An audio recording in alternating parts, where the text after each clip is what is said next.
আজকে অফিস থেকে ফেরার পথে দেখি আমার গাড়িটা একজন পাহাড়ে দিচ্ছে। তো জানতে হলে পুরো ভিডিওটা দেখো। হে এভরিওয়ান, আমি শুভঙ্কর। সকাল সকাল বেরিয়ে পড়েছিলাম অফিসের দিকে। তো স্নান খাওয়া তো একদম হয়ে গেছে। তার আগে বলি, আমার এই মাছগুলো অ্যাকুয়ারিয়ামে রোজ আমি দুবেলা খাবার দিই। তো সকালে ঠিক অফিস যাওয়ার আগে এদেরকে দিয়ে যাই খাবারটা।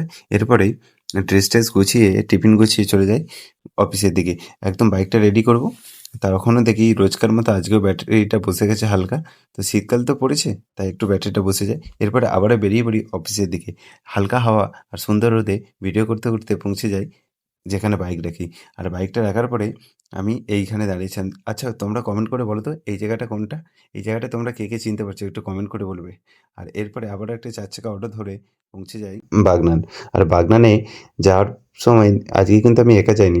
আজকে গিয়েছিল আমার সাথে আমার বন্ধু। আর ছিল আমার অফিস কলিগ। তার নাম সুমন, আর এই ছিল আমার বন্ধু সৌভিক। তো অনেকদিন পরে একসাথে দেখা হয়েছে। ও থাকে বাগনানে।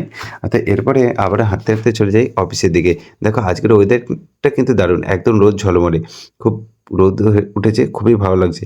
এরপরে ফোনটা এক জায়গায় রেখে ব্যাগটা গুছিয়ে একদম ড্রেস ট্রেস ঠিকঠাক করে একদম বাবু বাবু ভাব।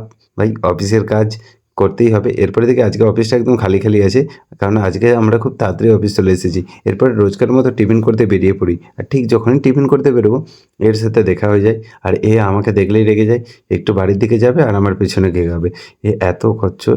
আর এরপরে আমার বন্ধু আমার অফিসে আসে। তো কিছুক্ষণ পরে আমরা বেরিয়ে পড়ি বাড়ির দিকে। এই দেখো আমি চলে এসেছি বাগনান লাইব্রেরি মোড়। আর অফিস ছুটির পরে সবাই এই টাইমেই বাড়ি ফিরে, তাই এত ভিড়। আজ বাইক আনতে গেছি, দেখি দেবার এই বিড়ালটা আমার বাইক পাহাড়ে দিচ্ছে। টাটা।